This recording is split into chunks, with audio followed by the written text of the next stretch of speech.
merci d'avoir respecté les temps de pause et de ne pas s'être éternisé autour des petites gâteries qu'on nous avait préparées. Alors, si le sport représente, je pense, une opportunité pour le thermalisme, on l'a bien vu, hein. Il y a d'autres domaines qui le sont tout autant, et deux domaines qui ont déjà été évoqués depuis ce matin. Le premier, c'est la prévention, et le deuxième, c'est le bien-être. Alors, là encore, c'est deux éléments clés qui accompagnent en ce moment le thermalisme. D'un côté, le thermalisme médical dur, on va dire, hard, et puis le soft. Et le soft, quand on parle de prévention, je ne sais pas si on est en soft ou si on est à prévenir le hard, quoi. Voilà. Alors, petit rappel que je voulais faire aussi pour vous tous, mais je pense que beaucoup de gens le connaissent dans la salle, c'était la définition. On a parlé de médecine thermale ce matin, je ne sais pas s'il ne faudrait pas parler de santé thermale en fait, hein, et de rappeler la définition de la santé. La définition de la santé, c'est très simple, hein, même les vieux comme moi, c'était avant nous, hein, c'est l'OMS en 1946 qui dit que la santé est un état de bien-être physique, psychologique et social. Donc en fait, on résume un peu tout le panel, et on va parler de ça peut-être avec vous sur ce plateau. Alors je vous remercie d'accueillir Patrick Sicher, voilà, qui va entamer avec... puis là, vous allez voir, on a été très pédagogique, puisqu'on a changé un peu de support, ils vont arrêter de parler, on va vous passer des images. Donc vous allez voir, c'est top après la pause. Voilà. Après, Karine Dubourg, directrice adjointe de l'Institut du thermalisme. Alors par contre, excusez-moi, Patrick Sicher, rhumatologue.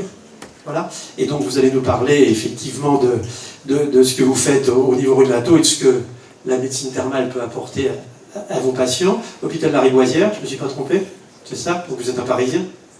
À moitié. À moitié, mais un peu comme moi, quoi. Vous avez un pied dans chaque... voilà. Karine Dubourg, l'Institut du thermalisme, on l'a déjà vu ce matin, on a eu votre directeur. Vous êtes directrice adjointe, c'est ça? C'est ça. C'est ça, je ne me suis pas trompé, je deviens bon. Julien Bourrelier, Capte Optimisme. Alors c'est... Avec la socio-optimisme, vous nous donnerez effectivement un peu les différences, mais vous accompagnez tout à l'heure votre collègue qui était là, qui nous a un peu impressionnés. Et puis pour finir, Marie-Laure Lafargue, merci d'être présent, conseillère régionale en Nouvelle-Aquitaine et en charge de la prévention. Donc, alors est-ce qu'on devrait dire prévention, prévention santé, prévention générale? Vous nous... Je vous dirai. Voilà, vous nous conceptualiserez la chose. Alors, je vais passer la parole, vous m'excusez mesdames, je passe la parole au docteur, puisqu'il a une projection. Alors oui, il va falloir qu'on se déplace peut-être un peu. Et puis, alors, je passe la parole donc à Patrick Sicher qui va vous expliquer un peu son expérience de médecine thermale, et puis comment, avec cette étude FIET, il a pu, j'allais dire, il va nous apporter des exemples de prévention. Merci. Donc effectivement, on va répondre du coup, grâce à cette étude, à certaines questions qui ont été posées ce matin. FIET veut dire fibromyalgie, éducation thérapeutique et thermalisme. Alors, en introduction, quelqu'un qui n'a pas mal, c'est quelqu'un qui est en équilibre en permanence entre douleur et non-douleur. Nous avons des fibres nerveuses, des médiateurs, des substances qui transmettent la douleur, des fibres nerveuses, des substances qui court-circuitent la douleur.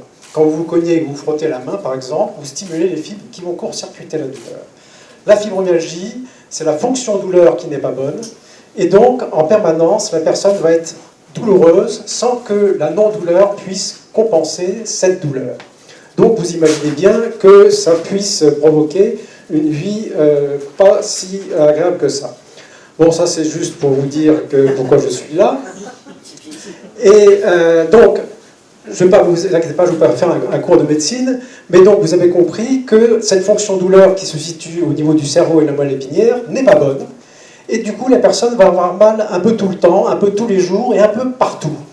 Pas seulement, c'est pas une maladie d'articulation, c'est une maladie de la douleur.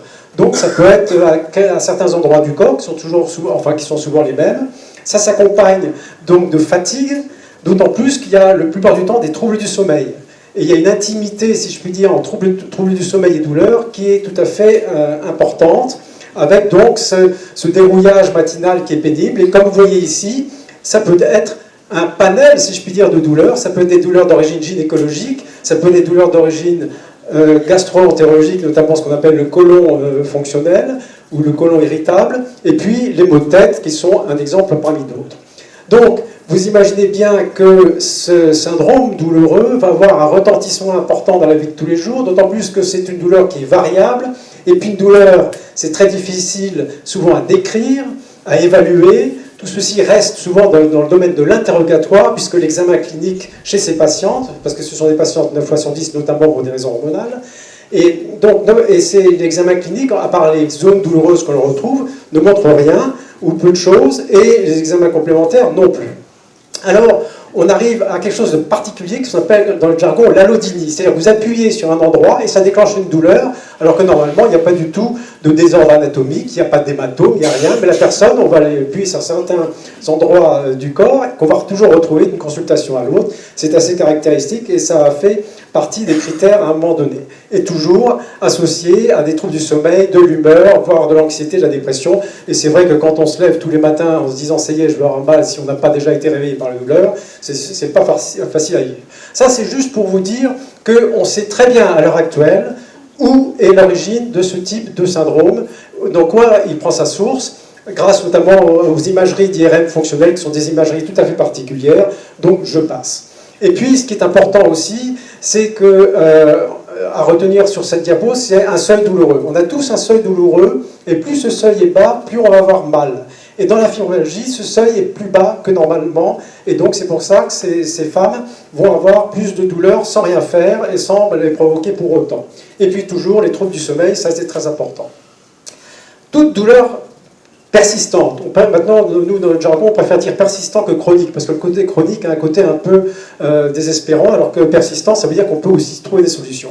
Donc, toute douleur persistante dans le temps, durant des mois et des années, aura inévitablement tous ces retentissements. Que ce soit des douleurs bénignes, des douleurs de cancer, etc. À partir du moment où ça s'installe dans le temps, vous imaginez bien que tous ces retentissements vont peut-être s'amender un peu plus chez quelqu'un qui va venir ici et couper avec son milieu habituel. Alors, en fait, notre objectif, c'est soulager certainement, mais surtout améliorer la qualité de vie. On sait très bien actuellement qu'avec les médicaments antidouleurs, on a au mieux un effet sur 30% de la douleur. Donc, vous voyez, il faut être très modeste sur les médicaments.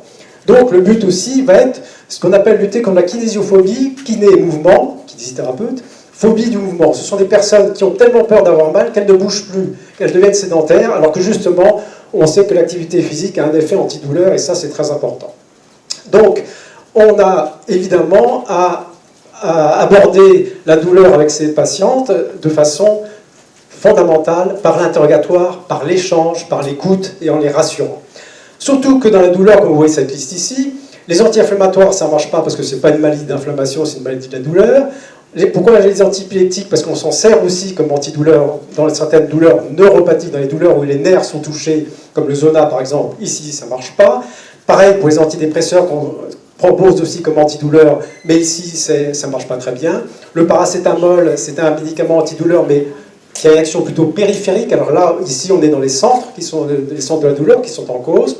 Les benzodiazépines, tous ces médicaments pour a priori faire dormir, ne les prenez pas. Au bout de 3 semaines, ça perturbe le sommeil paradoxal, donc le sommeil qui vous permet de récupérer, donc c'est pas une bonne chose. On a vu l'importance des troubles du sommeil avec la douleur. Et puis alors, ce sur quoi on se bat actuellement, notamment dans les centres de la douleur où je consulte, c'est le tramadol, qui est un médicament qui est un peu dérivé de la morphine, mais qui, pris à longue échéance, non seulement ne soulage plus, mais provoque des douleurs. C'est pour ça qu'on parle d'hyperalgésie. En fait, on arrive à un mésusage du tramadol, la personne qui en prend de plus en plus, alors qu'elle va avoir de plus en plus mal, avec de plus en plus de troubles du sommeil, et là on va mettre des mois et des semaines à les traiter. Alors la place du thermalisme dans ce contexte, elle a une très grande place. Le LAR, c'est l'organisme européen contre le rhumatisme, qui, lors de ses recommandations de 2016, vous voyez, sur 9 recommandations, il y en a 6 qui nous intéressent ici. 6, c'est-à-dire priorité à la prise en charge non pharmacologique, on est dedans, les bains en eau chaude, exercice physique, reconditionnement à l'effort, encore maintenant même le mot effort est en train de le retirer parce que les gens le prennent mal, le mot effort, sophrologie et rééducation. Donc on est vraiment dans la cible. Alors, vous savez très bien que les soins thermaux dure 3 semaines, ça c'était calqué sur le cycle de la femme, bon, c'est pas du tout scientifique, mais on est parti du principe, il y a quelques années ici, que c'était une super opportunité pour faire en sorte que les patients puissent changer leurs habitudes, repartir avec des principes et des pratiques surtout, qui leur permettent d'aller mieux. Et donc, acquérir des compétences, comprendre pourquoi ils ont mal, parce que ça aussi, c'est pas toujours facile de comprendre pourquoi on a mal, comment ces mécanismes arrivent à agir, et puis l'intérêt de l'activité physique régulière, hein, j'ai pas mis le mot sport, et puis donc redonner confiance à leur corps, en fait, leur redonner le pouvoir sur elles-mêmes, sur eux-mêmes. Ça, c'est très important. Alors du coup, on a introduit des ateliers d'éducation thérapeutique, c'est-à-dire enseigner au patient, l'informer de telle manière qu'il puisse se prendre en charge lui-même, reprendre pouvoir sur lui-même. Donc vous voyez à peu près, vous avez ici la liste des ateliers, comment ça se passe. L'atelier comprendre sa maladie, gérer la douleur et le stress, comment bien bouger, bien dormir, bien se soigner, ce qui veut dire en fait on fait un travail sur les médicaments justement, vivre avec sa maladie, et puis l'activité physique adaptée, on en a déjà pas mal parlé. Alors du coup, on s'est lancé dans une étude en comparant la cure thermale versus cure thermale plus éducation thérapeutique. On a fait ça sur 2 ans, avec, vous voyez, un chiffre tout à fait significatif de 157 patients, ce qui nous a permis d'être publiés dans des revues anglo-saxonnes, pour une fois, et d'être connus comme tel. On a eu du mal, d'ailleurs, je peux vous le dire. Et donc, vous voyez, il y a en fait 2 bras. Un bras cure thermale simple, 78 patients, et un bras cure thermale plus éducation thérapeutique. Et on a travaillé sur 2 ans avec ces patientes qui étaient en fait recrutées grâce notamment aux associations de fibromyalgiques. Le résultat a été que la cure est efficace, ça déjà. Et alors, on a plusieurs critères. Il y a un questionnaire sur l'impact de la fibromyalgie, donc de la douleur de la vie de tous les jours, l'intensité de la douleur et la fatigue, qui est vraiment très liée à ce type de pathologie. Donc là c'est bien, vous voyez, et en plus, on a évalué à 3 mois, 6 mois et 1 an, ce qui est pas mal, je peux vous le dire. Et alors les courbes là par contre sont un petit peu décevantes dans le sens où si on compare en bleu la cure thermale versus la cure thermale plus éducation thérapeutique, les résultats sont tout à fait positifs, mais on pourrait se demander, est-ce que l'éducation thérapeutique apporte quelque chose? En fait, on s'est aperçu que ceci était dû à un biais de recrutement. Nous sommes passés donc par des associations de patientes qui elles-mêmes étaient déjà bien informées et donc assez bien éduquées. C'est pour ça que ce n'est pas tout à fait sorti de façon très nette. Ce qui est intéressant, qu'on peut retenir, c'est que la cure thermale versus cure thermale plus éducation thérapeutique a un effet significatif sur l'intensité de la douleur qui baisse, donc positif sur le soulagement de la douleur et la fatigue. Et ce qui est intéressant aussi, c'est surtout ça, et ça répond à ce qu'on évoquait ce matin, si on demande par rapport à J0 à 1 an, la prise de médicaments, vous voyez que 50% des patients ne prennent plus de médicaments après 1 an de ce type de prise en charge. Donc là, on apporte un bénéfice non seulement aux patients, mais aussi aux caisses d'assurance maladie, n'est-ce pas? Alors, donc en fait, on est dans ce qu'on appelle une approche cognitivo-comportementale. C'est-à-dire qu'en fait, changer la façon de penser des patients cognitifs, ou aussi des médecins, mais là c'est encore plus difficile souvent, et le comportement du patient. Et ça, c'est essentiel parce que finalement, les personnes repartent d'ici avec non seulement un soulagement, mais un soulagement durable, significatif, et qui fait qu'à partir du moment où elles ont eu notamment la marche nordique, qui est maintenant reconnue comme telle, comme une activité physique bénéfique dans la fibromyalgie et dans les douleurs en général, et bien ils continuent à marcher de façon nordique, si je puis dire, et ils continuent à être soulagés. Donc on les a remis en confiance dans leur corps, et ça c'est tout à fait positif. Donc la conclusion, c'est ce que vous dites tout à l'heure, on est dans un contexte biopsychosocial. Il y a à la fois des mécanismes de la douleur qui sont perturbés, mais il y a un retentissement psychologique. Il y a aussi un retentissement, à partir du moment où on a mal tous les jours, dans la relation avec les autres. Donc tout ceci, il faut en tenir compte. Fibromyalgie concomitante, c'est-à-dire que quelquefois ça accompagne d'autres maladies, bon, on ne va pas compliquer les choses. Donc l'intérêt, c'est la pluridisciplinarité, et c'est ce qu'on a ici, médecins, kinés, thermalisme, etc., etc. Je vous remercie. Donc on a bien conscience que le thermalisme agit pas mal de niveaux, hein, comme on dit, au niveau physique, au niveau psychologique, au niveau physiologique, bien entendu. Et puis sur l'éducation thérapeutique, vous l'avez dit, bon là c'était des patients un peu informés avant, mais c'est vrai qu'il y a une grosse présence de ce problème et une prise en charge dans les établissements thermaux. Alors là, on avait mis la table ronde sous l'étiquette prévention. En fait, c'est pas de la prévention, mais c'est de la prévention secondaire. C'est-à-dire comment apprendre à ces patients à vivre au quotidien avec voilà, une pathologie qui leur est tombée dessus un jour X. Et voilà. Donc, on va continuer peut-être avec Karine Dubourg, parce que ce qui est intéressant quand même, c'est que pour faire tout ça, le nerf de la guerre, on va dire, c'est quoi? C'est ce qu'on a dit ce matin, c'est la formation. Donc voilà. Alors, Karine, j'avais envie de vous poser la question, à quel niveau l'Institut du thermalisme intègre dans ses formations ces notions de prévention ou de soins de bien-être, et comment faire plus, qu'est-ce que ça va être demain. Alors je crois qu'en plus vous êtes très attendus, parce que dans la salle il y a de vos étudiants. Donc vous avez... Il y en a quelques-uns. Oui, c'est ça. Donc là vous êtes obligés de pas manier la langue de bois, quoi. Mais écoutez, on y va. Je ne sais pas si vous manquez. Ça marche là, ça marche. Ok. Mais écoutez, ça tombe très bien cette conférence, parce que cette semaine j'ai commencé un cycle de formation avec mes étudiants en licence professionnelle nutrition, alimentation, prévention en comportement santé sur l'éducation thérapeutique du patient. Donc, un petit rappel, ces étudiants sont déjà des professionnels de santé, puisque ce sont des diététiciens pour la plupart d'entre eux, et ils vont se former à l'attestation 40 heures en éducation thérapeutique du patient. Parce que ce qu'a présenté le docteur Sicher, l'essai clinique FIET, a pu être réalisé par une équipe pluridisciplinaire qui était formée aux 40 heures en éducation thérapeutique du patient. Et nous, l'Institut du thermalisme, à l'époque, nous avions participé à la formation d'un certain nombre de professionnels sur le territoire du Grand Axe. Et ces mêmes personnes ont participé à la mise en place de cet essai clinique il y a déjà quelques années. Je crois que ça s'est terminé en 2017 ou 2018, l'inclusion des patients. Avant, oui, parce que... Donc voilà. Donc on participe activement sur le territoire du Grand Axe à la formation donc, des professionnels de santé à cette éducation, et également à nos étudiants en formation initiale. À l'heure actuelle, l'Institut du thermalisme, donc, dans l'ensemble de ces formations qu'il propose, enseigne des notions de prévention. Alors on aborde tous les stades de la prévention primaire à la prévention tertiaire, en passant de temps en temps vers la prévention quaternaire pour leur expliquer ce nouveau concept. Donc sur les définitions, je pense que vous serez plus calé que moi pour exposer à la salle. Voilà un petit peu ce que nous faisons. Alors ce qui est assez intéressant dans notre offre de formation, outre cette licence professionnelle, c'est que depuis peu, et M. Bauduère en a parlé ce matin, nous formons les médecins déjà diplômés à la médecine thermale, et dans ce cycle de formation, nous insistons beaucoup sur l'éducation thérapeutique du patient en milieu thermal.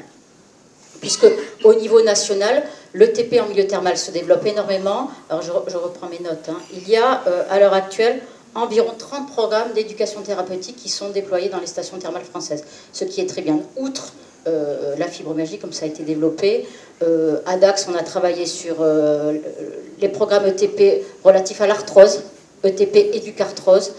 Au niveau national, on travaille sur l'asthme, sur le lymphœdème. Il y a des programmes sur le syndrome métabolique, bien évidemment, sur la polyarthrite rhumatoïde, sur les pathologies dermatologiques, sur le Parkinson, sur le post-cancer également. Le problème reste toujours le même, on en a un petit peu parlé ce matin, et je me tourne vers la personne de l'ARS, c'est le financement de nos programmes ETP en milieu thermal. Donc là, c'est une question, c'est une ouverture vers un débat, j'imagine. On pourra en parler tout à l'heure. On va passer la parole à tout le monde, puis après on va passer la parole à la salle, on va passer à la question. Marie-France Lafare, merci. Conseil régional Nouvelle-Aquitaine. Vous ne serez pas le premier, mais du coup c'est Marie-Laure. C'est Marie-Laure. La dernière fois c'était Marie-Paul, vous inquiétez pas. Bon, donc je suis excusé quand même. Complètement, mais vous j'aime bien. Moi, j'aime bien. Quand vraiment allez, j'aime pas, je dis. Je vous pose la question, quelle est la place du thermalisme dans votre mission de prévention? Alors, cette mission-là, je la partage avec mon collègue Julien Bazus, maire de Saint-Paul-et-Dax, mais aussi conseiller régional en charge du thermalisme. Oui, pour intervenir. Trêve de plaisanterie, au-delà de nous, le sujet de la santé à la région, c'est d'aborder, qui n'est pas une compétence de la région, parce qu'on est dans un grand pays, on cherche des financements, mais on se répartit aussi des compétences. La santé en tant que telle n'est pas une compétence de la région. Vous aviez ce matin Madame Bourg qui était là, l'ARS est évidemment le chef de file de ces politiques-là. Simplement, on parle de santé, et la prévention est un de ces leviers. On parle de santé et de ses déterminants, en fait, à la région Nouvelle-Aquitaine, et on impacte là-dessus. Et on cherche à le faire, et c'est par ce biais-là qu'on rentre sur les sujets de santé, puisque c'est un déterminant de qualité de vie, et notre feuille de route santé qu'on a votée en février, Julien, je pense que c'était ça, aborde ce sujet en abordant le sujet de la santé dans tous les domaines, notre politique agricole, l'alimentation, l'environnement, etc., etc. Donc effectivement, moi je suis délégué sur la santé, la prévention, la santé des jeunes, le sport santé et la santé des plus vulnérables. Ça fait beaucoup de monde. De tout ce qu'on va parler aujourd'hui. Ça fait beaucoup de monde. Et sur le sujet de la prévention, en fait, moi j'aime bien aussi parler de promotion de la santé. J'aperçois l'IREPS dans la salle. Le sujet, c'est d'essayer d'agir sur tous les déterminants d'une bonne santé dans nos politiques. Donc inclure le thermalisme là-dedans, c'est rentrer dans cette idée. Moi j'en suis convaincu. Alors j'étais très intéressé par la table ronde précédente, parce que je suis en charge notamment de développer un programme d'activité physique à destination des jeunes lycéens accueillis dans les missions locales et apprentis de la région, dans le continuum de ce qui est lancé, je pense que vous en avez parlé ce matin aussi, chez les plus jeunes, par l'ARS notamment. Et le sujet, c'est de se dire comment on fait de la prévention primaire, secondaire et tertiaire, en agissant plutôt ou en utilisant les éléments de notre environnement. On a par exemple dans notre département un potentiel naturel, qui est un terrain de jeu formidable pour faire de la prévention en santé. Et pour moi, le thermalisme dans ces territoires-là doit faire partie, il ne le fait pas assez aujourd'hui, d'un panel de possibilités pour accéder à une meilleure santé. Il ne fait pas partie parce que c'est un secteur qui est en mouvement, il n'en fait pas partie pour ces questions d'argent qu'on évoque depuis ce matin. De manière certaine, il n'en fait pas partie parce qu'il est, comme beaucoup pour la santé française, intégré dans un process curatif plutôt que dans ces dimensions de prévention qui sont de manière trop récente incantées mais peu payées. Donc on va essayer de travailler là-dessus en incluant le thermalisme. Et je suis convaincu par exemple que les jeunes, et ces jeunes éloignés de la pratique de l'activité physique qui perdent des chances extraordinaires pour leur avenir, le chiffre qu'a donné Stéphanie Barnex tout à l'heure est terrifiant sur l'impact d'une mauvaise pratique d'activité physique sur la suite, et vous en avez rappelé certains autres. Je ne suis pas sûr aujourd'hui qu'un jeune intègre dans son parcours de vie, comme un élément de bien-être et d'amélioration de sa santé, le thermalisme. Or aujourd'hui, les jeunes de notre territoire, qui pratiquent plutôt bien le sport, hein, le président Duc de était là tout à l'heure, on est un département plutôt sportif. Je pense que jamais dans ce département, on ne songe qu'un jeune de moins de 25 ans puisse intégrer dans un parcours de prévention primaire ou secondaire le thermalisme comme une ressource pour une bonne santé. À nous de l'intégrer de manière la plus cohérente. Merci, très clair. Oui, je pense qu'il y a du travail à faire. Alors on va passer la... Des sous. Alors des sous, oui, c'est vrai que c'est un peu le nerf de la guerre.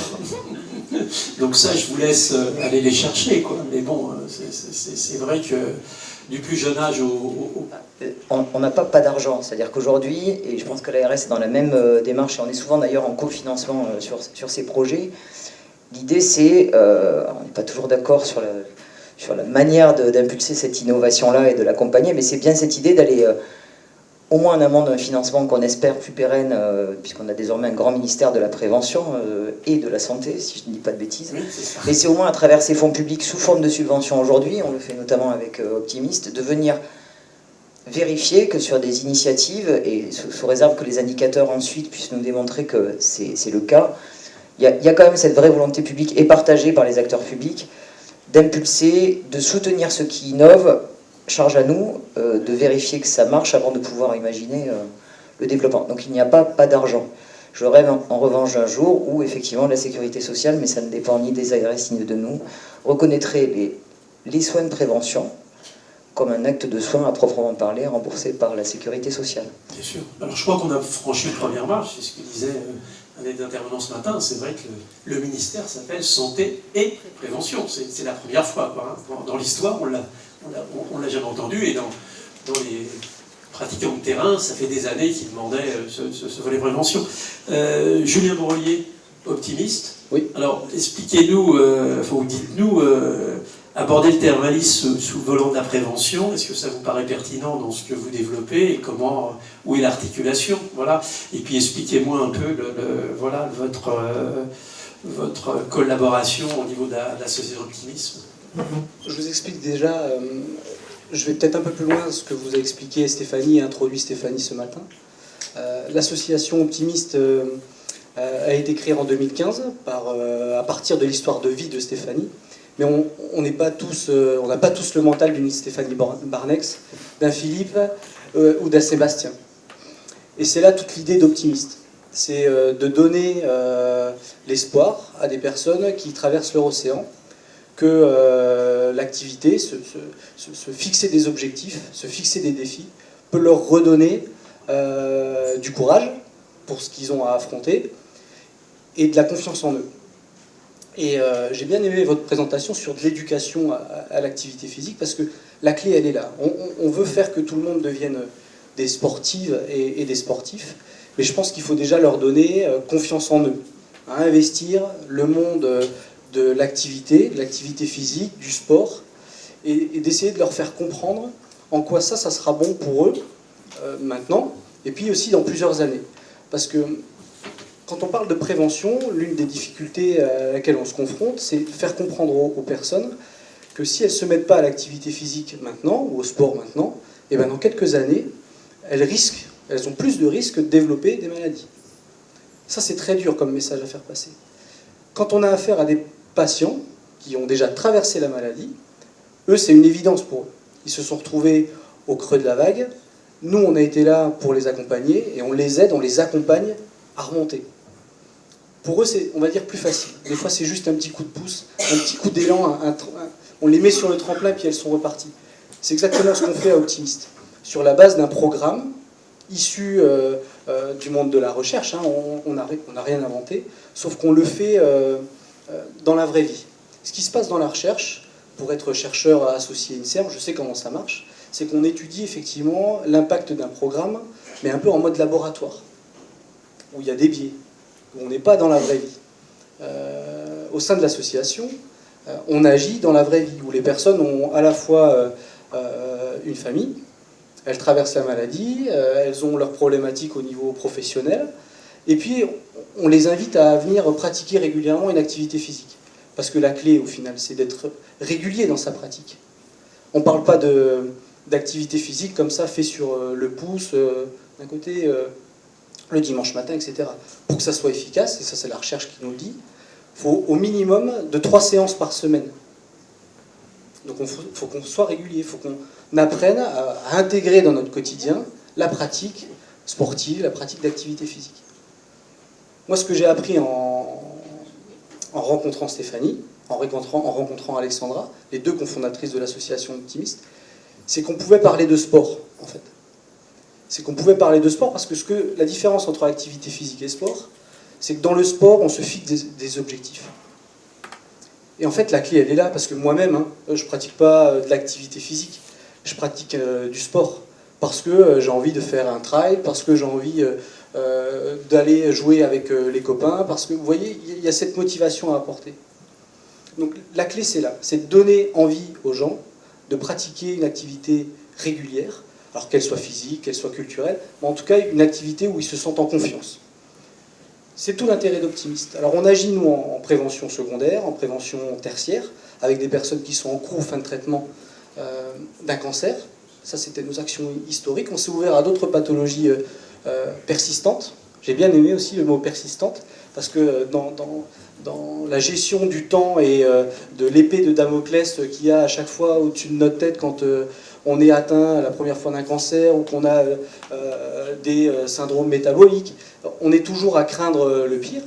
Donc, parler de maladies persistantes, je trouve ça bien. On agit aussi en prévention primaire. Vous êtes peut-être au courant que Stéphanie, effectivement, a traversé avec 5 autres collègues à elle le Pacifique, 8000 km, une performance inédite. Elle est de nouveau dans le Guinness Book des records. Ce que ça nous a appris à nous qui menons des actions sur le terrain. auprès des personnes qui sont en cours, fin de traitement, mais aussi auprès de jeunes enfants, de jeunes filles. Et ben, c'est qu'en voyant ces 5 rameuses qui se lancent sur un océan, et ben, ils étaient tous là, mais moi, si elles le font, moi aussi je peux le faire. Moi aussi je peux traverser mon océan. Donc on agit auprès de personnes malades où effectivement elles ont les connexions pour qu'elles puissent se dire, si elles le font, moi aussi je peux intégrer l'activité physique de façon régulière dans ma vie pour avoir bien sûr des sensations de bien-être, et le thermalisme peut en faire partie. Là aussi on peut jouer sur la mise en confiance en soi et l'initiation dans la pratique régulière d'activités physiques et sportives. Mais c'est aussi donner à des jeunes filles dans des classes eh ben, le fait que dans le sport on peut réaliser des exploits, des défis, ses propres défis. On commence toujours les saisons de la même manière, avec Stéphanie, Alexandra et les autres membres de l'équipe. Je ne suis pas tout seul hein, dans l'association, à œuvrer au quotidien. Il n'y a pas de petits ou de grands défis. Il y a votre défi.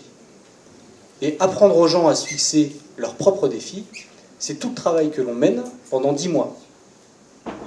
Et on leur fait vivre une expérience positive. 100% des défis qui sont lancés au sein d'Optimist sont réussis. On a 100% de réussite. Pourquoi ? Parce qu'on accompagne les personnes au fur et à mesure de leur parcours avec nous. On réajuste les objectifs, mais comme un sportif de haut niveau, où il n'y a pas d'échec.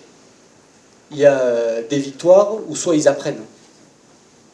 Donc tout ça amène à me dire que effectivement le meilleur moyen de faire de la prévention, c'est d'inspirer les autres, qu'effectivement on a tous les moyens en nous et les capacités en nous de vivre nos rêves, de gravir des montagnes, de traverser nos océans, et que ces capacités-là, effectivement, si on a besoin d'être accompagné pour le faire, il y a beaucoup d'associations qui existent, il y a beaucoup de professionnels du monde du sport, du monde médical, qui sont là pour les aider. Le thermalisme en fait partie. Merci, ça fait du bien de vous entendre. Je vous en prie, j'ai mis mon t-shirt optimiste, c'était pour... Oui, j'ai vu. Alors ce qu'il faudrait peut-être rajouter, parce que vous êtes trop modeste avec Stéphanie, c'est que la traversée du Pacifique Sud, ça s'est fait au profit des enfants malades, c'est ça? Oui, je crois. Alors effectivement... Donc on allie tout un tas de choses quand même chez vous. Hein. On avait comme volonté d'aider bien sûr ceux qui traversent leur océan. L'idée de départ était de proposer un projet solidaire. Et vous allez le voir, je vous montrerai la conclusion qui n'était pas forcément anticipée à la fin, mais ça a donné de très belles choses.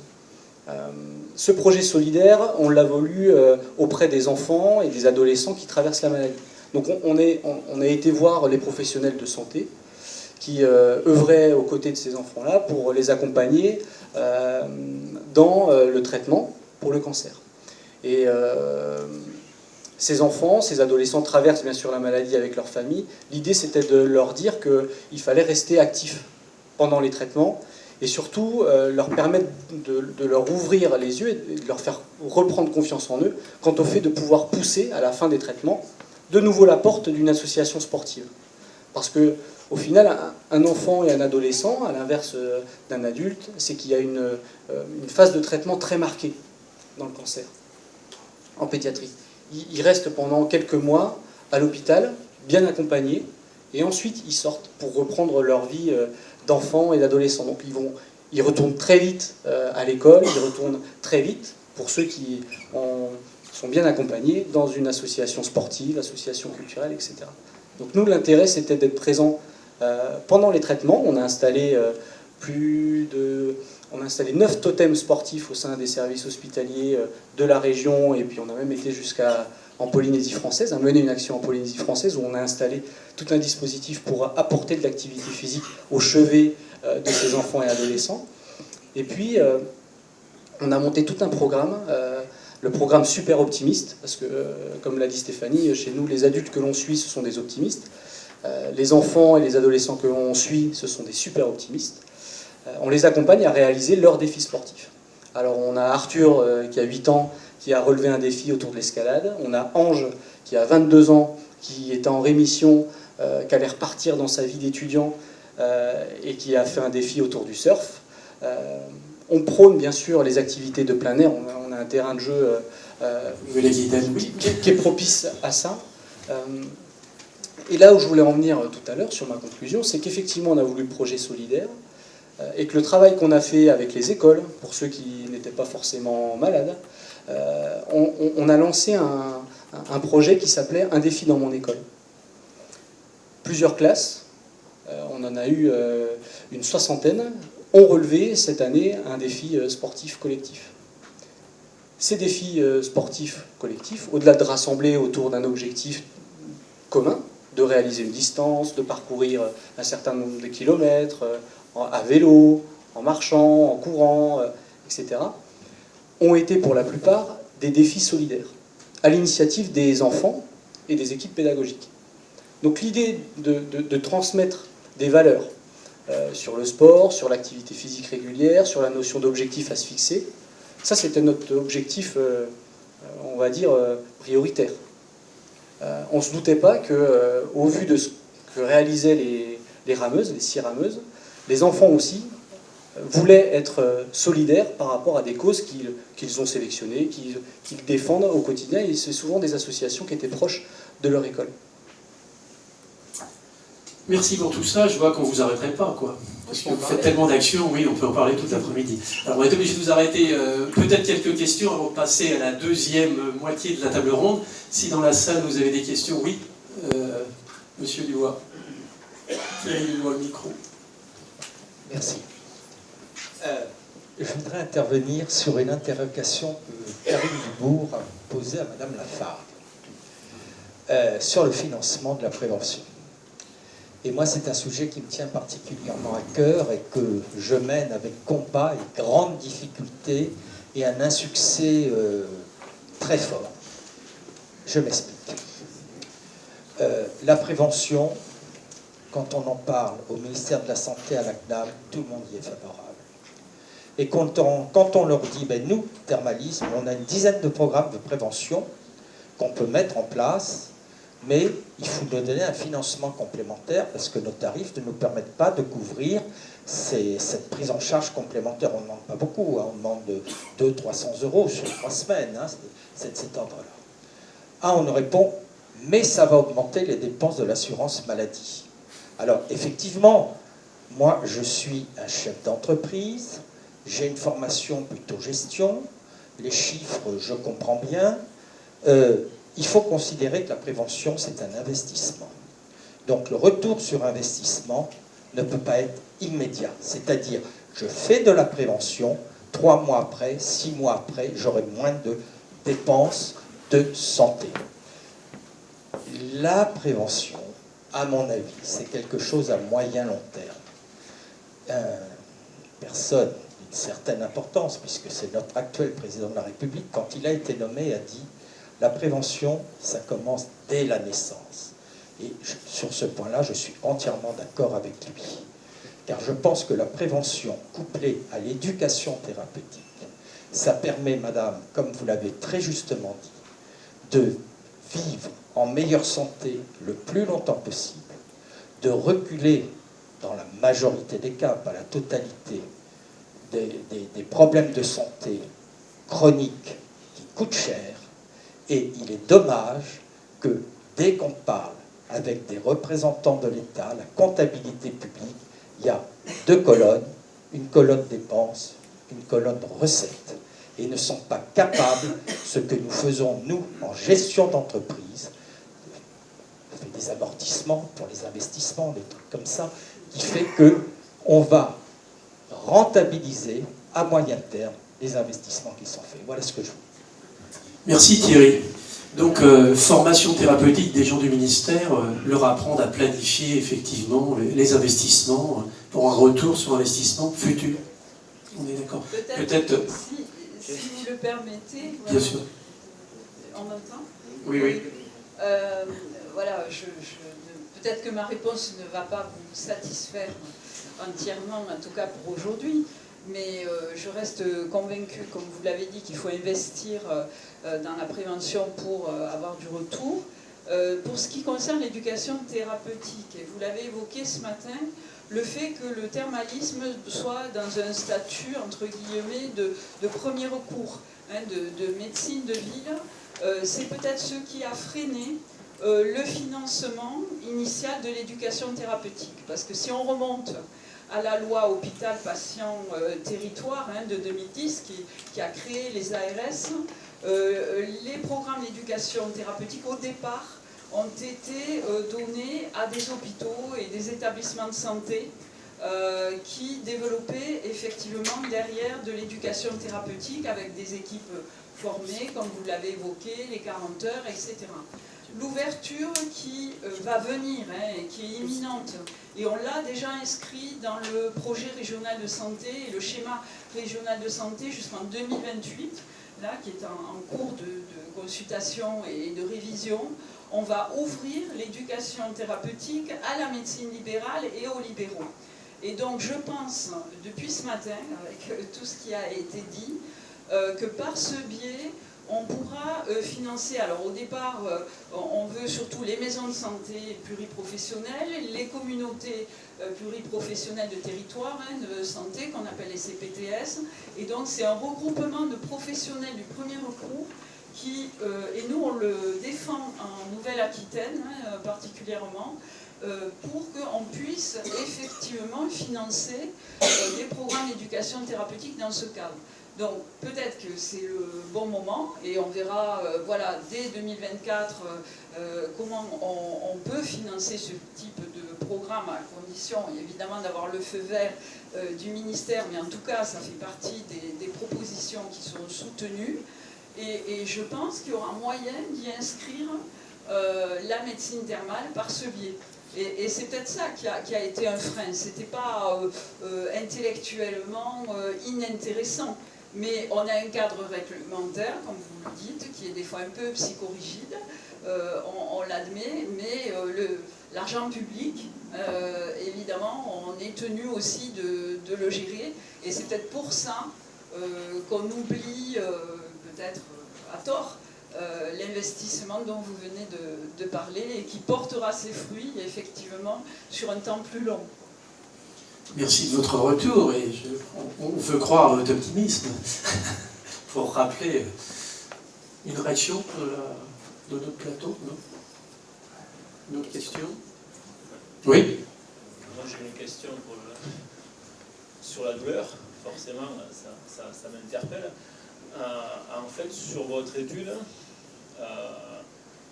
vous avez analysé à la fois la douleur mentale et la douleur physique. C'est la première question.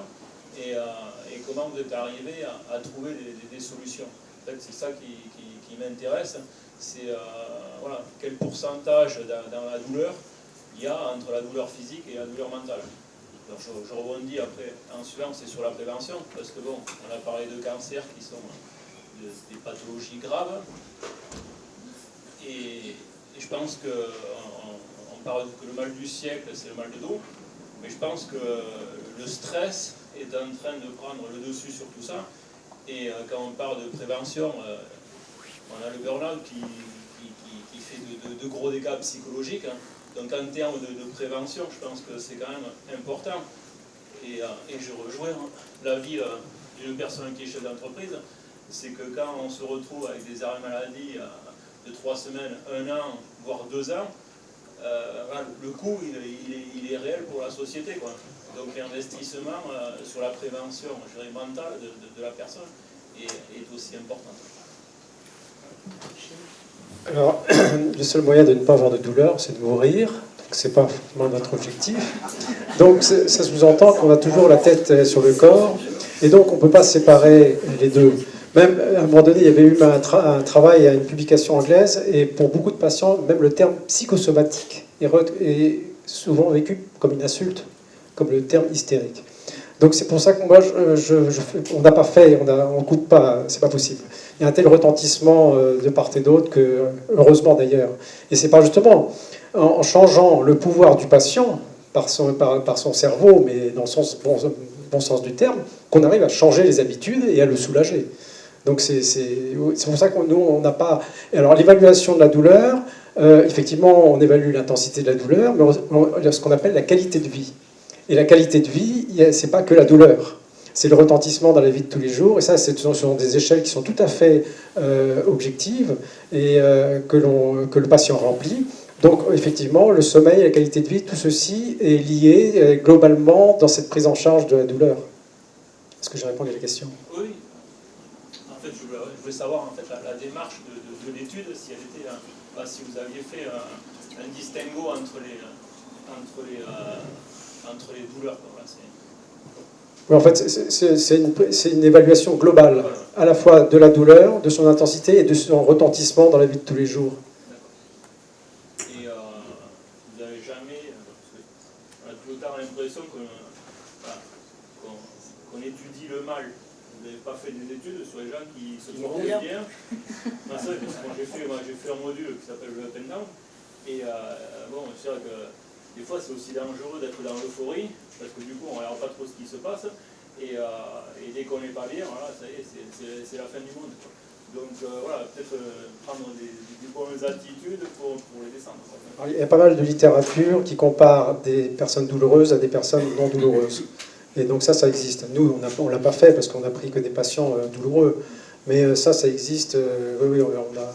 Sur la connaissance de la douleur et de ses retentissements, en fait, la fibromyalgie, je vais être rapide, la fibromyalgie a été un véritable laboratoire depuis les années 80, 1980, je parle, sur la bonne compréhension de la douleur et de ses mécanismes. Et donc maintenant, on a vraiment matière à expliquer et à faire comprendre aux patients pourquoi il souffre et ce qu'on peut lui proposer pour le soulager. Encore une question, puis après je passe à la... Si vous le voulez bien. Merci de passer le micro juste derrière vous. C'est celui-là. Il y a des pannes de piles. Oui, voilà, moi je voulais juste revenir sur la question du coût. Parce que c'est vrai qu'on se doute bien qu'il faut que l'argent sorte de quelque part. On connaît les problèmes de notre pays, voilà, et des choix qui sont faits. Ça, c'est légitime. Et des lectures qui peuvent en être faites. Malgré tout, moi, alors... Quand on reçoit des patients en consultation pour des problèmes orthopédiques, neuro ou comme ça, je suis toujours effrayé d'imaginer le coût pour la sécurité sociale de patients actifs, capables de faire plein de choses, avec finalement des niveaux de déficience qui sont tout à fait acceptables, qui ont un ressenti de la douleur, qui souffrent de certaines pathologies qu'on peut cibler, d'autres fois moins, etc., avec tout un tas de sphères de leur vie qui gravitent autour, qui se traduisent par des arrêts très prolongés, parfois. Voilà, style l'autre jour, j'ai eu un jeune, là, dernier programme de lombalgie, mais c'est pas un cas isolé, c'est fréquent, hein, pourtant tout un tas de pathologies qui vient, et puis ça fait quasiment 3 ans qu'il est en arrêt, et puis finalement, il vient me voir, pourquoi? Parce que il était un échec, il avait fait 3 ans de rééducation, ça n'avait pas marché, il avait vu un psychologue, mais en fait un petit peu quand est-ce qu'il voulait, il avait essayé différentes thérapies, du tramadol, la morphine, etc. Il était un échec de tout, il arrivait à un point dans sa vie où, et encore une fois, c'est pas un cas isolé, il n'en voyait pas l'issue, mais en fait lui, une issue dans sa vie, il en voyait une quand même, c'est juste les perspectives qu'il se donnait, et elles n'étaient pas réalistes par rapport à ce qu'il faisait dans son métier, toute sa situation personnelle, voilà, suivait derrière, et en fait, des gens comme ça, je ne comprends pas pourquoi on ne pourrait pas trouver une place aux établissements justement thermaux, couplés à de la médecine de prévention, pour les remettre dans un droit chemin, de manière efficace, comme on peut le faire dans un centre de rééducation. Nous, la plus-value qu'on a à apporter, c'est clairement construire... Moi, les patients, je ne leur vends pas du rêve, mes comptes rendus, ils sont un peu chiants et longs de temps en temps pour le médecin traitant, mais on aborde les questions médicamenteuses, des thérapies physiques qui ont été faites et blabla et tout ça, je ne reviens pas sur les indicateurs ARS qui nous sont demandés, etc. Mais on construit un projet et une issue pour le patient, où il est acteur. C'est-à-dire, voilà, les perspectives. J'adore ce mot parce que, franchement, les perspectives du patient, quelqu'un qui a une, voilà, à qui on a dit, pauvre chéri, tu te resserviras pas de ton épaule, chez la Berry, tu vas plus pouvoir y travailler, tu vas plus pouvoir travailler chez Leclerc ou comme ça, bref, mais tu peux faire plein d'autres choses, mon Dieu. Et donc voilà, l'avantage, c'est au moins de lui dire, oui, on a poussé les choses au bout de la rééducation, on a fait un programme intensif, on a tout essayé à côté, centre antidouleur, etc., chirurgie, pas indiqué, voilà, rhumatologie, etc., eh bien voilà, je pense que si on construit un vrai programme de rééducation, en donnant toutes les chances aux gens, Voilà, et on n'est pas aux pièces, hein, ça peut être 3 semaines comme c'est défini, mais peut-être un peu plus, vraiment.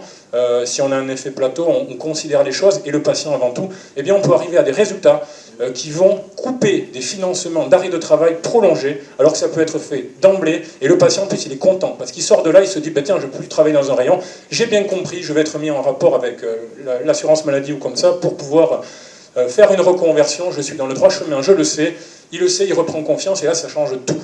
Voilà, et ça coûte beaucoup moins cher à la société, et c'est vrai que si on construit ça dans cet esprit... Merci Philippe Borde, et puis on va vous envoyer avec Thierry Dubois pour discuter au ministère, parce que votre énergie peut peut-être être communicative.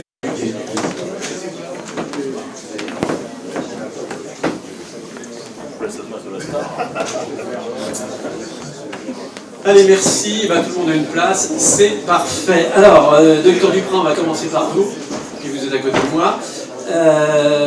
Vous êtes au plus près des curistes, vous les suivez tout au long de leur parcours. Chaque année, vous les suivez des fois durant plusieurs années. Et même question que le docteur aussi cher tout à l'heure. Doit-on uniquement conserver la cure thermale pour son aspect curatif? Doit-on la développer et la faire évoluer dans le sens de la prévention, dans le sens de la prophylaxie? Quelles sont ces nouvelles ouvertures? Merci de la question, mais avant d'y répondre, comme disait l'autre, je souhaiterais parler d'autre chose. Non, je vais essayer de vous répondre. Non, il est évident que, comme M. Jourdain, on fait de la prévention sans le savoir depuis bien longtemps. La cure thermale, c'est un milieu curatif. C'est un milieu curatif, mais aussi c'est un milieu préventif. Et donc, on n'a pas attendu que le financement de l'éducation thérapeutique pour faire de l'éducation thérapeutique. Et je pense que la question des moyens en thermalisme est souvent une fausse question. Parce que les moyens, si, monsieur le président, je vais en donner un exemple. On a essayé, par exemple, sur Dax, de faire un programme d'éducation à la santé, pas du tout, mais un programme d'APA, d'activité physique adaptée avec le club US Dax, dont le président, et c'est dommage, est parti, et il aurait dû vous en parler. Les prestations étaient évaluées, bien sûr, elles n'avaient aucune vocation à être lucratives, mais pendant 3 semaines, on était capable de proposer des activités physiques adaptées pour 40 à 60 euros. Donc 40 à 60 euros, même pour nos curistes qui ne sont pas forcément extrêmement fortunés, c'est une somme extrêmement modeste. Et le problème, c'est qu'aujourd'hui, il faut passer de la philosophie aux actes. Et donc, aujourd'hui, il faut dire comment on va commencer à faire activement ce que l'on promeut. Parce qu'il n'y a pas que nous qui le promouvons. Je lisais, j'ai montré aux organisateurs un journal du soir qui a fait un numéro spécial là-dessus, dont les 2 titres étaient « Le sport, médicament universel », mais qui paye pour le sport. Donc ça coûte cher, mais les coûts induits par l'absence d'activité sportive sont colossaux, ces coûts, puisque le journal les évaluait à 140 milliards, c'est-à-dire 7,5% de la dépense de santé, qui traduisent la surabondance ou l'augmentation de la prévalence et de l'incidence des maladies chroniques qui pourraient être prévenues par le sport. Et j'entendais ce matin des estimés par rapport aux pathologies que l'on peut réduire. C'est de l'ordre de 30 à 50% suivant les pathologies, qui vont de la dépression au cancer du pancréas, en passant par la limitation de l'ostéoporose ou du maintien d'une activité sportive adaptée. Pardon, je croyais que... Non, il teste. Voilà. Donc le praticien que je suis depuis 25 ans, qui fait du thermalisme, on suit des gens pendant 3 semaines. Et cette période est une période extraordinaire. On a un public qui présente des pathologies vraies, qui a fait une démarche de prévention, parce que la cure, ça coûte de l'argent. Ça coûte de l'argent, c'est une activité physique, médicale, dont le reste à charge est colossal, puisque c'est la seule qui est remboursée à 1/3 en gros du coût. Le curiste paye une cure thermale qui coûte en gros 2000 euros. quand il a eu le remboursement de sa mutuelle, plus le remboursement des prestataires sociaux, il lui reste 700 à 800 euros de sa poche. Pardon, il a obtenu 700 à 800 euros, donc il lui reste 1200 à 1300 euros de sa poche à payer. Donc il y a un coût et il y a une démarche préventive qui est faite par le curiste. Donc il est évident que ces gens-là sont prêts à entendre des messages préventifs. Et ils ont fait une démarche extrêmement positive. Donc il y a un besoin, il y a une opportunité, et je pense que l'activité physique adaptée pour le thermalisme, c'est une porte vers l'avenir. Tout le monde a évoqué la nécessité qu'il y avait à dépoussiérer l'image du thermalisme, à l'adapter aux besoins d'aujourd'hui, qui ne sont pas les besoins de il y a 50 ans ou il y a 100 ans, avec une population qui vieillit, avec un nombre de pathologies chroniques qui augmente, avec des gravités qui elles aussi augmentent, avec des populations de plus en plus jeunes qui sont de plus en plus sujets à des pathologies chroniques. Et donc, il est évident que nous avons une place dans ce type de prise en charge. Donc, l'activité physique adaptée, à mon sens, ça fait partie de ce que l'on pourrait appeler le thermalisme 2.0. Il faut arrêter le thermalisme de papa vécu, le thermalisme qui allait, c'était très bien, d'aller soit à Lourdes, moi je viens des Pyrénées, ils allaient en Andorre, ils allaient à Lourdes et ils en allaient en Andorre, non pas dans Charia, parce que dans Charia était trop loin. Mais c'est, à mon sens, et je vois le maire de Bride, où vont vos curistes à Bride? Ah. Il est garde à Bride. Et voilà, la différence, c'est là qu'on voit la capacité commerciale des Alpins par rapport aux gens du Sud-Ouest. Donc ils gardent leurs curistes. Nous, on n'est pas capable de les garder sur 3 semaines, sauf peut-être si on a la capacité de mettre en place ce type de programme. Et je voudrais terminer juste en disant que dans les Landes, et à Dax en particulier, nous avons toutes les facilités pour faire un thermalisme plus, un thermalisme 2.0, et en particulier en utilisant tous les moyens que la nature nous a donnés dans le domaine sportif. Du golf à la natation, du cyclisme à la course à pied, tout est possible. Donc, les moyens sont là, la volonté certainement est un peu défaillante, mais il n'est que de poursuivre. En fait, faisons-le aujourd'hui et maintenant, sans mettre en avant des prétextes qui, à mon sens, ne tiennent pas toujours. Merci Michel. Alors, j'avais oublié de vous présenter Michel Duprat, qui est médecin basé à Dax, mais qui est surtout président du syndicat national des médecins thermaux, et puis quelques années d'expérience, quoi. Alors, je vais passer la parole à Maxime Caffray, ma sœur qui vient, un de mes confrères, je suis content de vous accueillir, coordinateur de l'Institut de formation en massokinésithérapie, donc l'IFMK. Le thermalisme, j'oserais dire, est peu présent dans la formation des kinés. C'est pas vous qui me démentirez ce propos. Alors, est-ce que ça doit être renforcé? Et puis, si c'est renforcé, dans quel objectif? Est-ce qu'on doit prendre l'objectif effectivement curatif, ou qui n'est plus beaucoup dans les établissements thermaux, il faut le dire? Ou est-ce qu'il faut mettre le pied sur la marge du préventif, du bien-être, et puis effectivement renforcer la formation à ce niveau-là? Qu'en pensez-vous? Oui, alors effectivement, on ne va pas se mentir. On en parlait tout à l'heure en aparté. C'est vrai qu'aujourd'hui, la formation des masseurs kinésithérapeutes se fait sur 5 années, donc avec une reconnaissance à niveau master.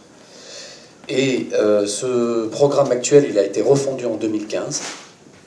Et en 2015, eh bien, on a pu découvrir que tout ce qui était relatif à la médecine thermale, à la crénothérapie, avait tout simplement disparu du programme.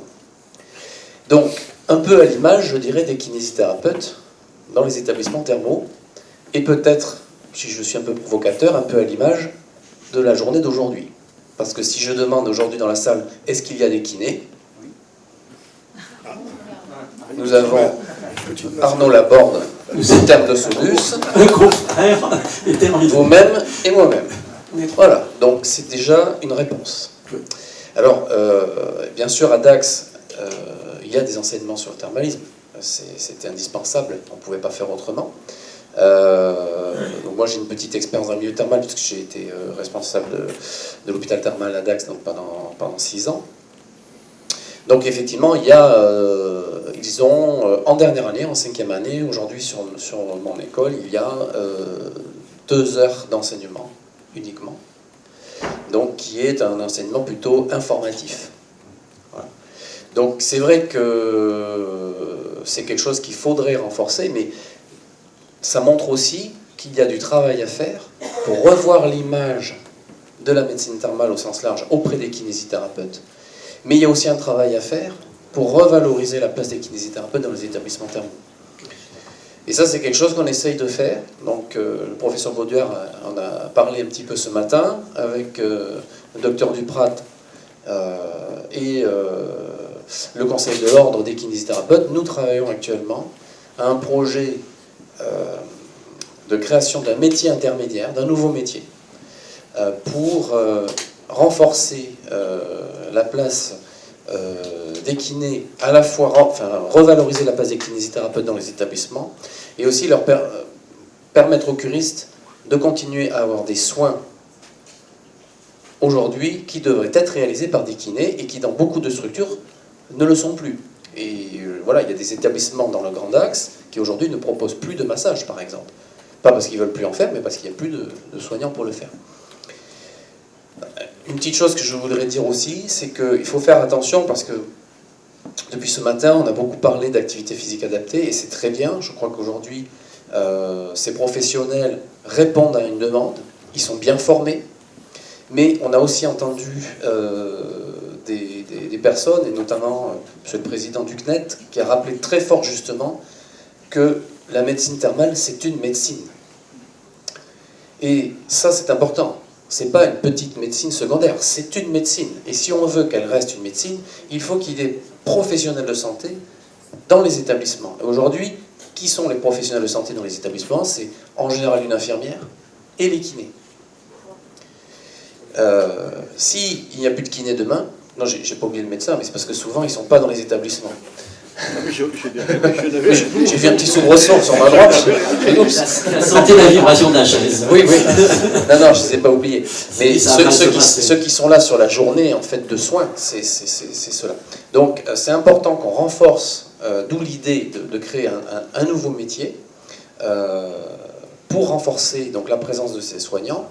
Et je trouve que l'idée que vous avez exposée, Monsieur le Président, tout à l'heure, d'inscrire la médecine thermale dans la sphère de la rééducation-réadaptation, pour moi, est une piste très intéressante. Parce que si demain, les établissements thermaux intègrent ces schémas-là, eh bien les kinésithérapeutes reviendront. Parce que pourquoi les kinés ne sont pas dans les établissements? Tout simplement parce qu'aujourd'hui, ce qu'on leur propose n'est pas attractif. Aujourd'hui, on forme des gens en 5 ans, et on leur propose, bon, je vais être un peu caricatural, mais en gros, de faire du massage à la chaîne et de la surveillance de piscine, ce qui ne répond pas, en fait, à leurs compétences d'aujourd'hui. Voilà, donc je trouve que cette idée est une idée tout à fait pertinente à creuser. Bon, je ne sais pas si elle pourra aboutir, mais en tout cas, je sais que les établissements thermaux ont les plateaux techniques pour répondre à ce projet. Et en plus, ils ont les patients, puisque la plupart des patients qui viennent en cure sont des gens qui vont en rééducation de manière générale. Voilà. Donc on a bien compris que ce n'était pas un problème de formation, c'était un problème de formation de départ, mais un problème de repositionnement du métier d'autre part dans les établissements, quoi. Oui, et j'ajouterais juste pour terminer, parce qu'on a parlé pas mal d'argent aussi pendant la journée. C'est le nerf de la guerre, pareil. Oui, mais pour le coup, je pourrais dire que c'est pas le cas pour les kinés, parce que les établissements thermaux rémunèrent bien leurs kinés. Oui, enfin, Arnaud, je pense qu'on peut le dire. Hein. Enfin, je veux dire, moi je suis un kiné hospitalier. Je peux vous dire que le salaire de départ d'un kiné nouvellement diplômé, entre l'hôpital et un établissement thermal de lambda sur le Grand Axe, c'est 700 € de plus par mois dans les thermes, souvent avec des avantages en nature de type logement, par rapport à l'hôpital. Donc c'est attractif. Oui, mais il y en a tellement peu qu'on a... Voilà. Le tarif est monté. Mais là, c'est pas un problème d'argent. Voilà, non, on est d'accord. Bon, merci Maxime. On va passer la parole à Thierry Mandin, alors directeur de l'association Aquitaine Sport pour tous. Alors, dans vos programmes d'action, est-ce que vous identifiez la pratique thermale, d'une part, et puis, si oui, est-ce que vous la valorisez et où est le préventif dans vos actions? Merci pour l'invitation. j'ai l'impression que la boucle est bouclée aujourd'hui, parce qu'en fin de compte, on arrive sur les terres thermales, alors que si on prend l'origine du sport santé bien-être sur une stratégie nationale qui remonte à 2012, la notion de santé thermale n'y figurait pas. Ça veut donc dire qu'aujourd'hui, on est arrivé progressivement à associer tous les acteurs pour arriver jusqu'à la fin, effectivement, de se dire, effectivement, il manque certainement certaines personnes autour de la table. Au-delà de ça, si on reconnaît que le sport est un facteur de santé publique, j'ai quand même l'impression qu'on a changé le mot facteur avec le mot acteur.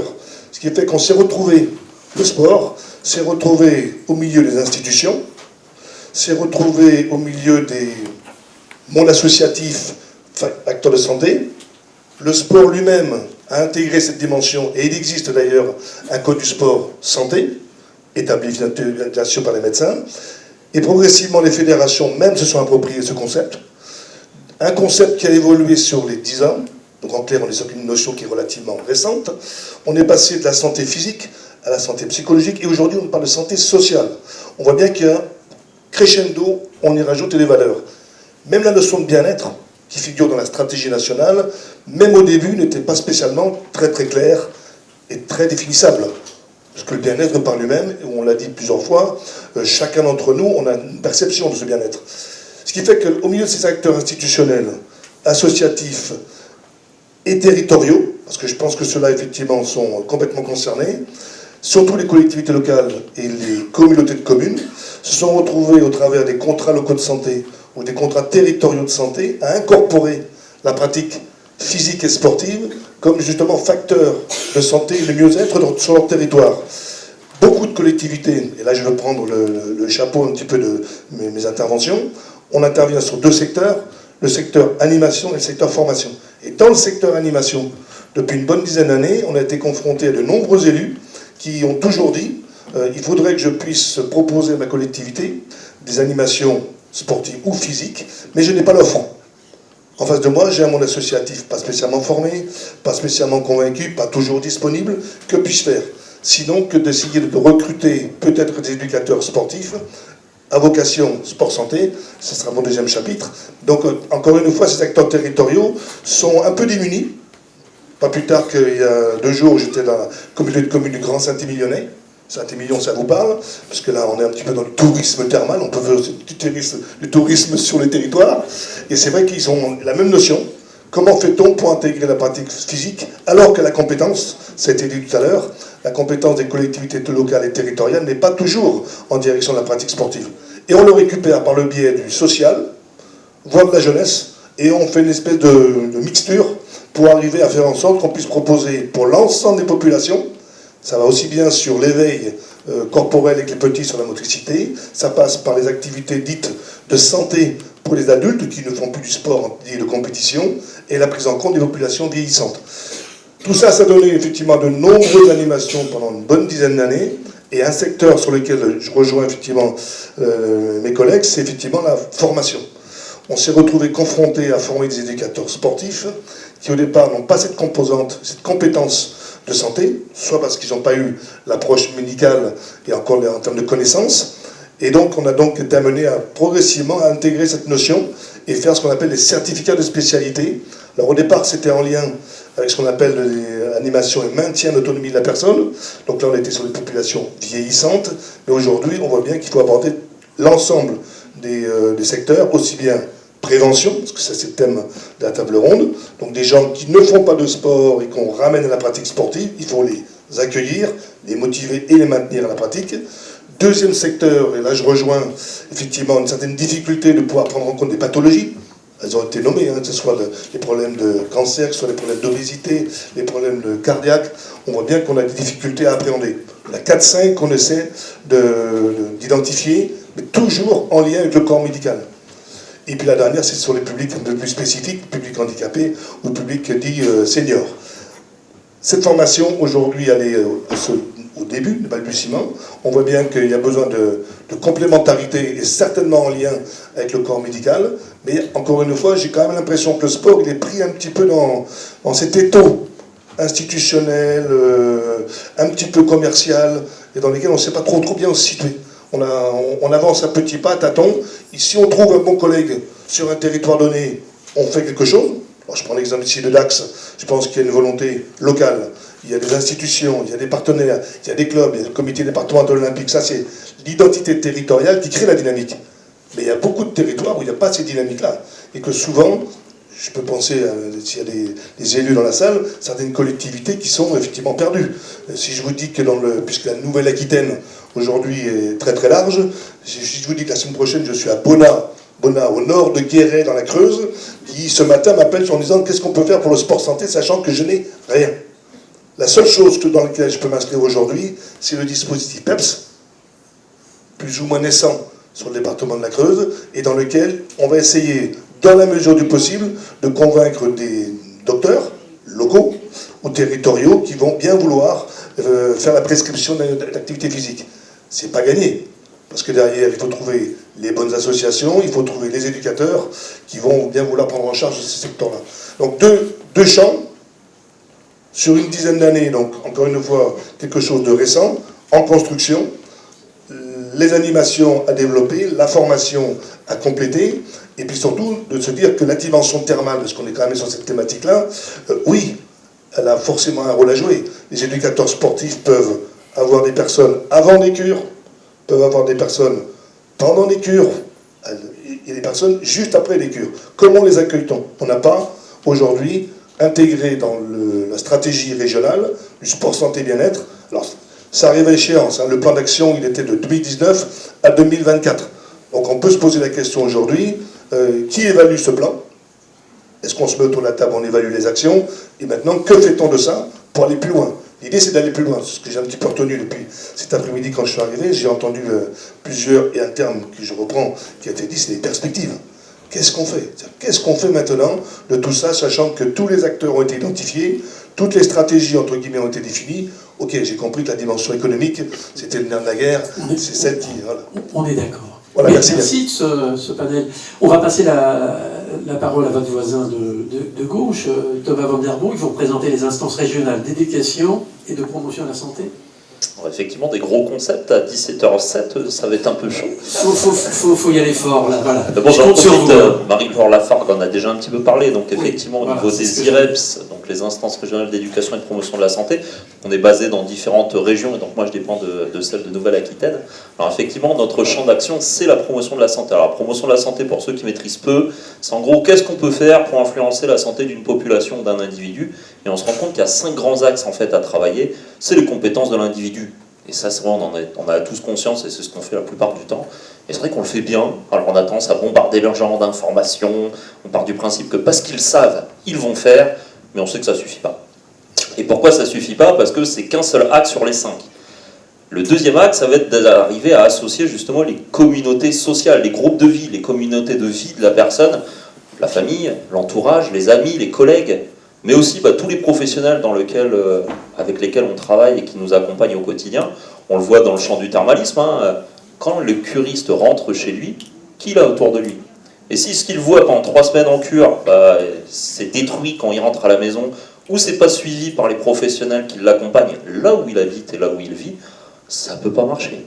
Troisième levier, ça va être l'environnement physique, le lieu, le milieu de vie, là où la personne évolue au quotidien. On a la chance en Nouvelle-Aquitaine d'avoir un espace de vie qui est fantastique, mais les curistes ne viennent pas tous de Nouvelle-Aquitaine et encore moins de Saint-Paul-des-Dax.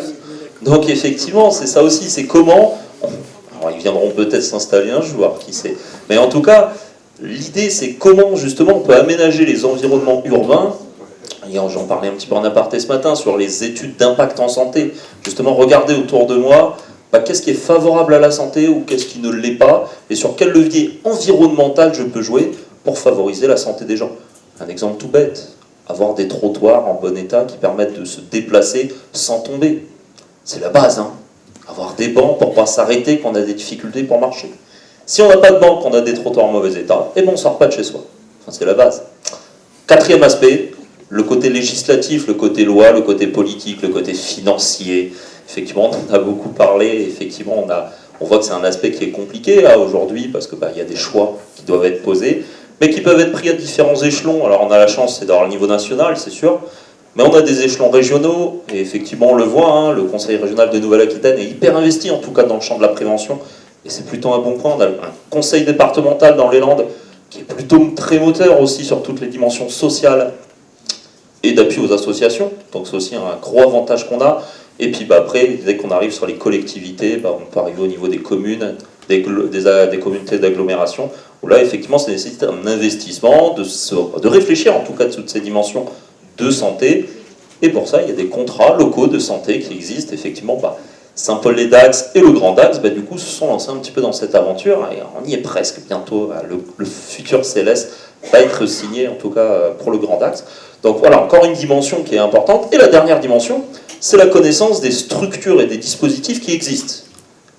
On est d'accord qu'en France, il y a énormément de dispositifs, il y a énormément d'associations, il y a plein de choses qui existent et on n'en connaît pas la moitié. Et encore la moitié, je suis gentil, je pense. Donc tout l'enjeu, c'est d'apprendre à connaître ce qui m'entoure, comment ça fonctionne, les démarches administratives, les instances, les structures, les associations, qui vont pouvoir prendre le relais et faire le service après-vente, en fait, c'est un petit peu ce que vous disiez. Je vais en Creuse, à un endroit où il n'y a rien, qui peut m'aider? À qui je m'adresse? Et effectivement, en fait, il y a des choses. C'est juste que je ne suis pas au courant de ce qui existe. Donc c'est tout l'enjeu, c'est de faire ce lien-là, justement, avec les territoires, avec les structures qui existent. Et tout l'enjeu de la promotion de la santé, c'est quand on prend un curiste, quand on prend n'importe quel individu, c'est d'agir sur ces 5 leviers à la fois, mais pas un seul parmi les 5, c'est d'essayer de faire les 5 en même temps. Parce que si on les prend les uns après les autres, parce qu'on a fait au début, on a perdu. Ce qu'on fait après, c'est perdu aussi. Donc si on fait les 5 en même temps, c'est là où on va avoir un impact. Et l'ARS, du coup, est vraiment très attentive à ça. Effectivement, c'est l'impact des actions qu'on peut avoir. Parce qu'une action qui n'a pas d'impact, c'est de l'argent public jeté par la fenêtre. Dernière dimension, je trouve, qui est importante à rappeler à 17h11, c'est effectivement, on en a parlé, c'est le côté prévention. C'est un mot qu'on utilise beaucoup, mais c'est vrai qu'on bien resitué qu'il y a 3 grandes dimensions de prévention, primaire, secondaire, tertiaire, tout le monde les connaît. Mais la prévention secondaire, c'est vraiment ce qu'on retrouve quand on a des curistes, c'est des patients, c'est des personnes qui viennent pour quelque chose. Ce qui est intéressant, c'est la prévention primaire, c'est le avant. Avant que les gens aient besoin, qu'est-ce qu'on fait? Alors on peut s'adresser à des sportifs, Oui, mais les sportifs, ça reste une minorité, Les sportifs de haut niveau, c'est encore plus la minorité. Donc c'est comment on va aller chercher toutes les personnes qui, elles, sont sédentaires, toutes les personnes qui, elles, ne bougent pas. Parler de sédentarité, par exemple. C'est sur ça qu'il va falloir aller travailler, et on voit que il y a du travail, et on a du boulot, et c'est vrai que le lien avec le thermalisme, il peut être là aussi, C'est que le thermalisme est vraiment à l'intersection entre différents domaines, le monde sportif, le monde de la santé, le monde de la prévention, le monde du handicap aussi, et le monde de l'éducation, au travers de l'éducation thérapeutique.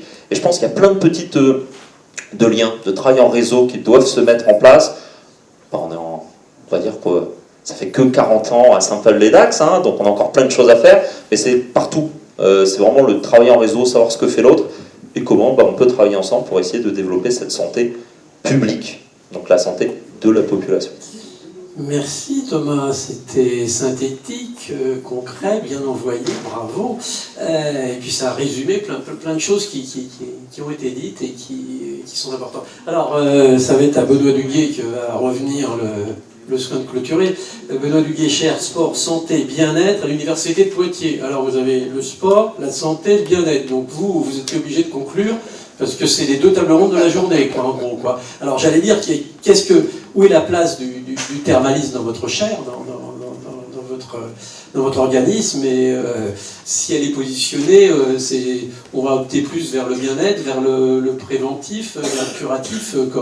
Comment voyez-vous ça à Poitiers? Alors, bonjour et merci de cette invitation, je suis très content d'être là. Alors bien sûr, à Poitiers, on a développé cette chaire sport, santé, bien-être, c'est Laurent Bosquet qui l'a développé. Le thermalisme, pour l'instant, il est très peu présent, mais je crois qu'il y a énormément d'opportunités pour que nous, en faculté des sciences du sport, nous intervenions dans le contexte du thermalisme. À côté de cette activité, de cette chaire, nous avons une activité de recherche et de formation. Au niveau de la formation, nous avons une filière qui s'appelle l'activité physique adaptée, où on forme des gens au niveau Bac plus 3, au niveau de l'intervention. Et puis au niveau Bac plus 5, nous avons un master, où là c'est plus des activités de coordination, de développement, de recherche-développement. Et là, il y a, je crois aussi, beaucoup de choses à développer autour du thermalisme. Activité physique adaptée, ça se fait dans les termes. À quel point cette activité doit être développée dans les termes. On avait également évoqué, et il y a quelqu'un qui l'a évoqué tout à l'heure, sur la cryothérapie à corps entier. Alors on s'intéresse au niveau de recherche sur comment le corps réagit au chaud et au froid. Et il y a aussi des choses à développer dans ce contexte-là, parce que après l'activité adaptée, après l'activité physique, on peut penser à des périodes de récupération. Et dans les termes, l'activité physique, la récupération n'est peut-être pas suffisamment mise en exergue. En médecine physique et rééducation, on fait de l'activité physique adaptée, on pense quelles sont les intensités d'exercice, la fréquence, etc., etc.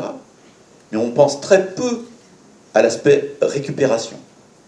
Et là, je crois qu'il y a aussi des choses à mettre en place où nos anciens étudiants, ou nos étudiants qui sont formés, eh bien, sont formés aussi à ce genre de choses, à l'activité physique adaptée et ce qui se passe après. Quoi d'autre?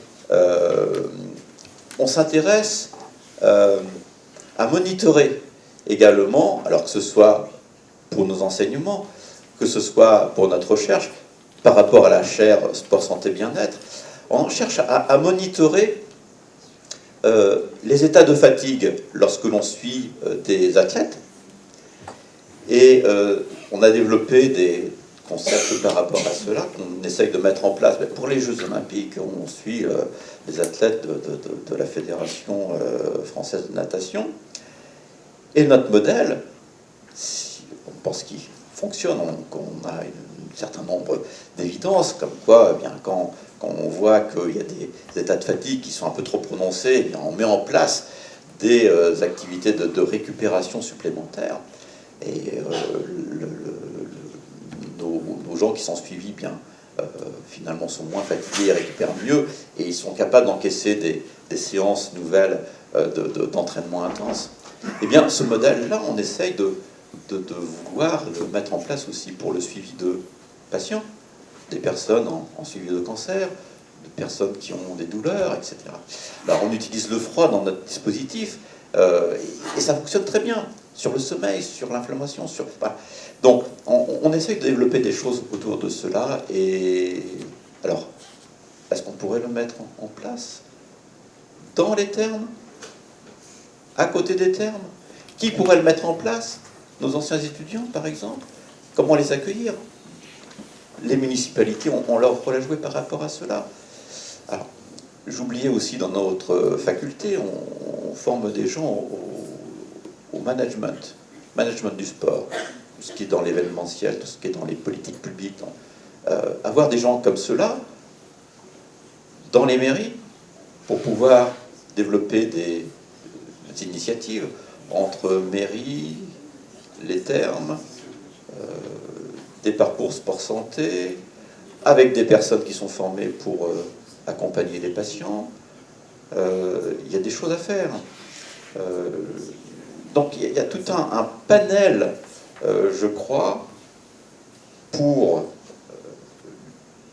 nos anciens étudiants, nos étudiants que l'on forme, autour du thermalisme. C'est pas un secteur dans lequel nos étudiants se positionneraient spontanément.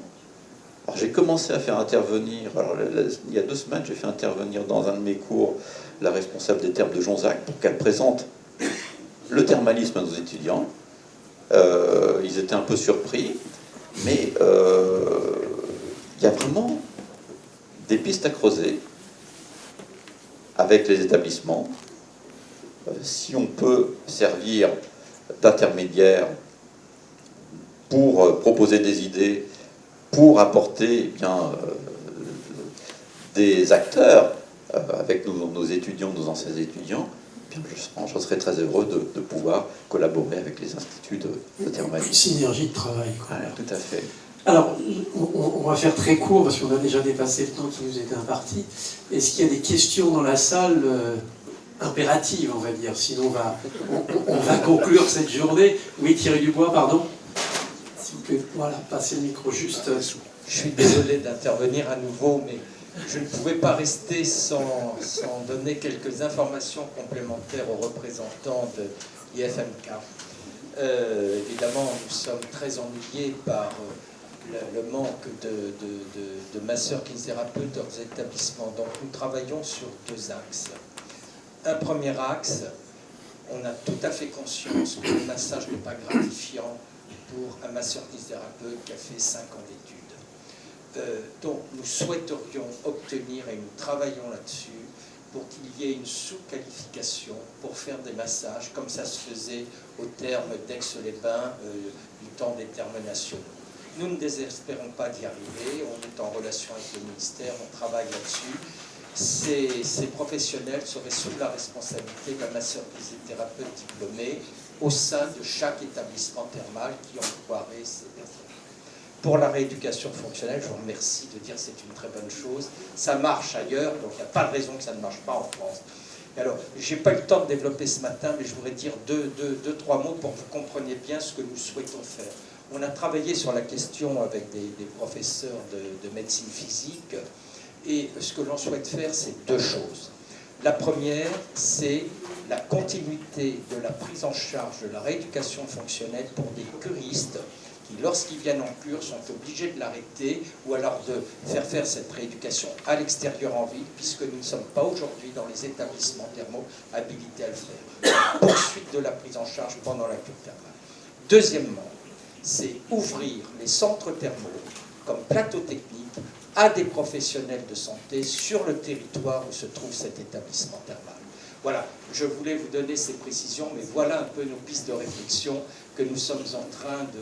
J'étais tout à l'heure encore avec M. Goudbel, c'est pour ça que je n'étais pas là pour parler de tout cela. Voilà.